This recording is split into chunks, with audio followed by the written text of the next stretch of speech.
Hi, I'm Ali Patterson. On this episode of Fintech Finance, we take a look at secure messaging and some of the hurdles and opportunities introduced with GDPR.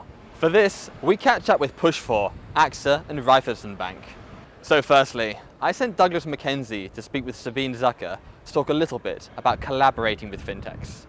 We as a bank working very close with fintech companies because we see it as a chance to work with them and also learn from them. On the other hand, they have the chance to partner with a bank. We have launched a program, a fintech acceleration program, which is called Elevator Tab. There we were selecting 5 fintech companies, startup companies, with whom we are working now, and just started this program a couple of weeks ago, and we are very much looking forward how this partnership will develop. I caught up with secure content platform Pushfor to speak with Mike Williams and get his take on the future of the industry. In terms of where you sort of see the future heading for the financial services industry, what are some of the changes that you see happening soon? Yeah, I think a lot of the changes will actually be driven by a cultural and behavioural change, by the end consumer, and I think we've seen evidence of that recently. The pace at which we've seen a move towards instant messaging in our personal lives and social media in our personal lives. I think it's fair to say the banks have fallen behind in terms of working out how to address that within their own organisation. Now, I know a lot of the banks are, have business models now where they're working with, third party and new brands that are emerging. And I think they are better positioned because they have less of the legacy to, hold them back. So, maybe, one of the shifts we'll see is actually the brands of the future that we're interacting with are not the brands that we're actually interacting with today. We caught up with Darryl Sampson from AXA to talk about customer expectations in the future. So how are you keeping up with what the customer wants from an increasingly digital world? Actually, what we've got to do is we've got to bear the customer in mind, whatever we're doing. I think what digital does is it creates an environment where customers now have more knowledge, have more awareness, have greater expectations and greater standards for what you're delivering as an organisation. So I think the opportunity and the challenge is to up our game in line with customer expectation, because digital is giving that expectation. We wanted to find out how industry leaders are planning on utilising and dealing with the sheer scale of big data that they have on their customers. I think customers request more data from banks, and they request it in a faster time, also for their reconciliation and whatever. So data will get a more importance in the market, and I would also say the structuring of the data, how data is moved, how data is provided to customers, but also how is the data provided to the banks. I think in the long run they will get more systematic on that. I think certain industries may have the focus of the regulators earlier than others, but they all face the same threat in terms of massive fines. So whether you're a recruitment agency holding lots of personal data through CVs, or whether you're a Premiership football club trying to distribute highly confidential information on players' contracts or training material, direct through to players' phones, you've got an issue. So,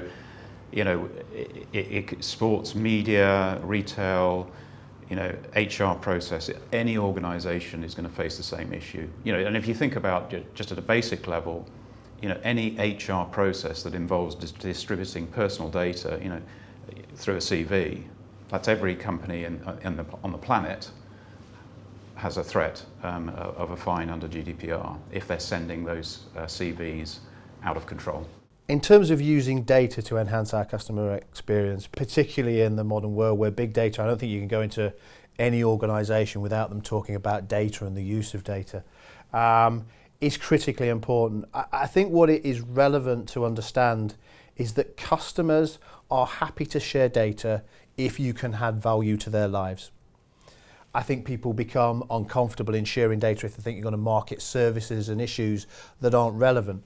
So where we are starting to do, if you look at something like Business Guardian Angel, is we're using customers' data to inform how we present relevant information to them in terms of how they develop their business in this scenario. So it's very much of a personalised magazine type approach in a digital environment where they see relevant content, they can flick through that content, they can amend how that content looks. But at its heart, it starts from a perspective of who are you as a customer, what do you want to see, what do you not want to see, what have you told us to enable us to personalise that experience, and that is where we're bringing advantages to our customers. With GDPR on the horizon, let's have a look at pushing content as opposed to traditional email systems. This is the story of a man named Robert, a stellar employee of an international bank who deals with a huge amount of sensitive customer data. GDPR is on the way and will bring with it scrutiny and consequences never seen before in the financial industry. As you can see by Robert's confident expression, he's not afraid of the big, bad regulatory wolf. Right now, Robert is writing an email. Nothing out of the ordinary.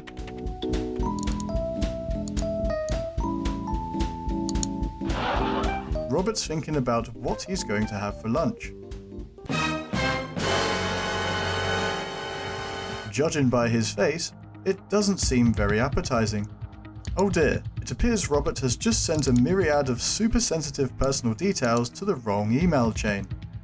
An email chain that includes a competitor. Now Robert's boss is very cross. This is bad.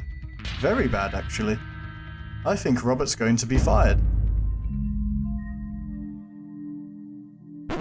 Now, if Robert's bank had their employees pushing content as opposed to sending it, then this whole fiasco could have easily been avoided. How, you ask? No problem. Robert will show you by making his same career-ending mistake he made just a moment ago.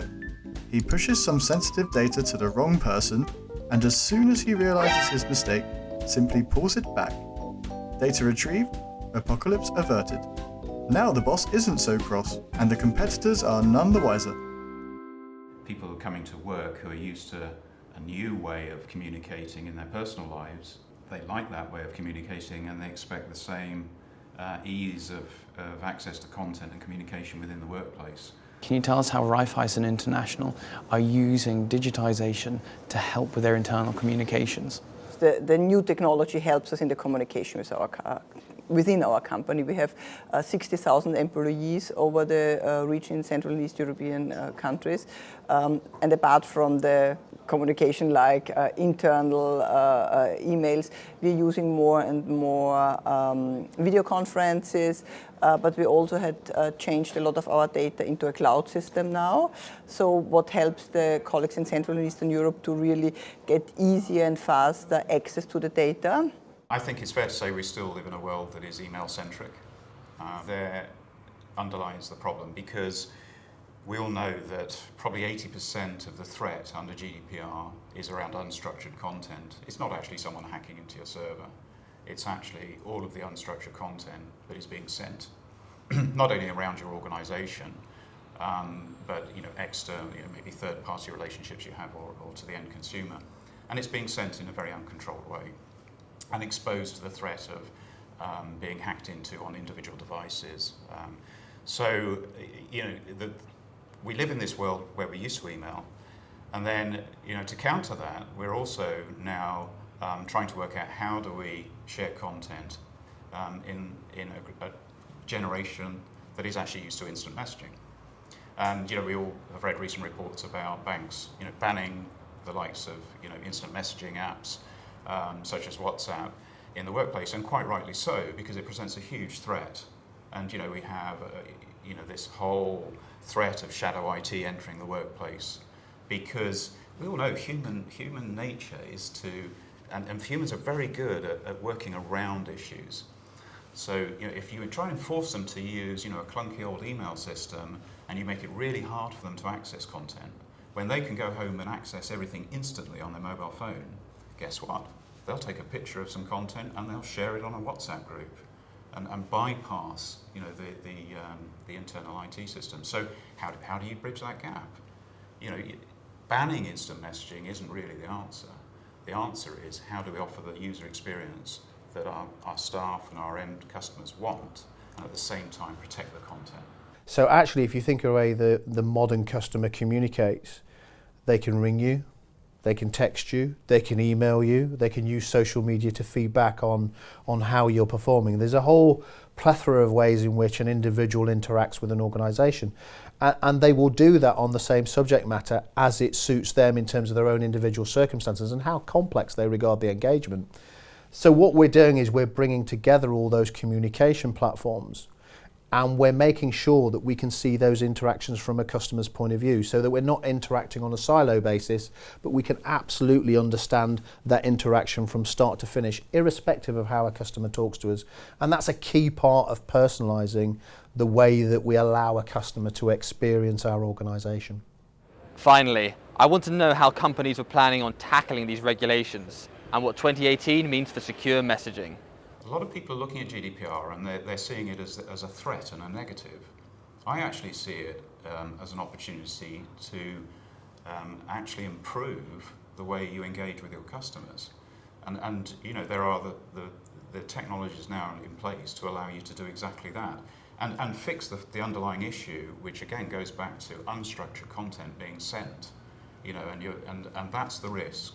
So, you know, I actually think it's a fantastic opportunity for the banks to actually completely reset the way they think about sharing content. I think the new regulations, so if you look at GDPR and PSD2, are a real intention to give customers transparency around how we use their information.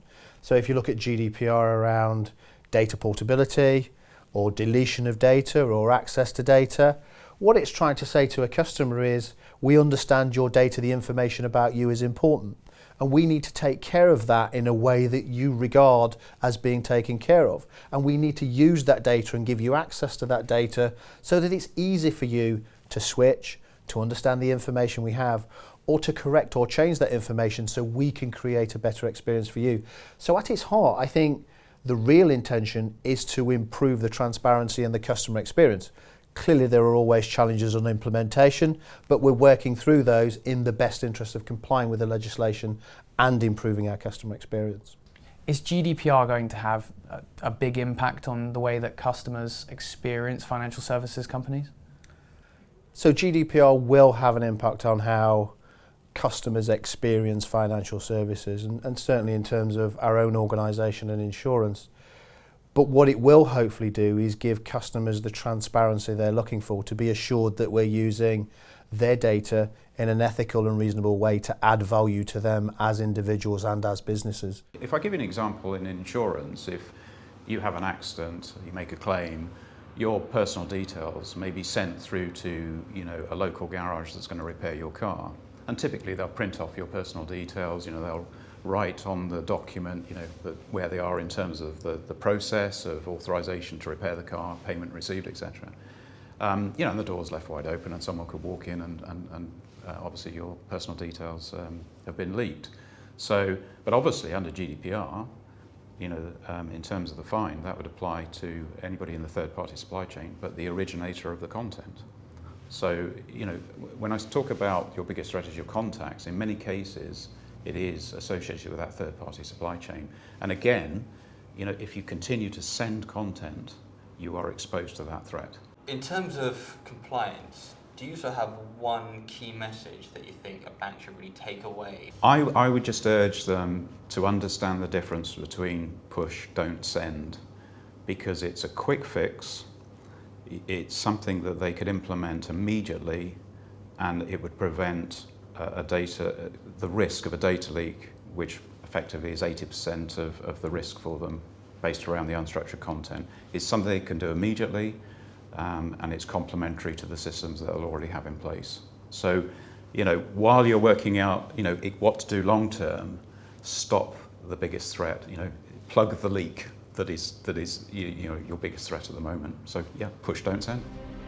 On the next episode of Fintech Finance, we look at the practical applications of artificial intelligence.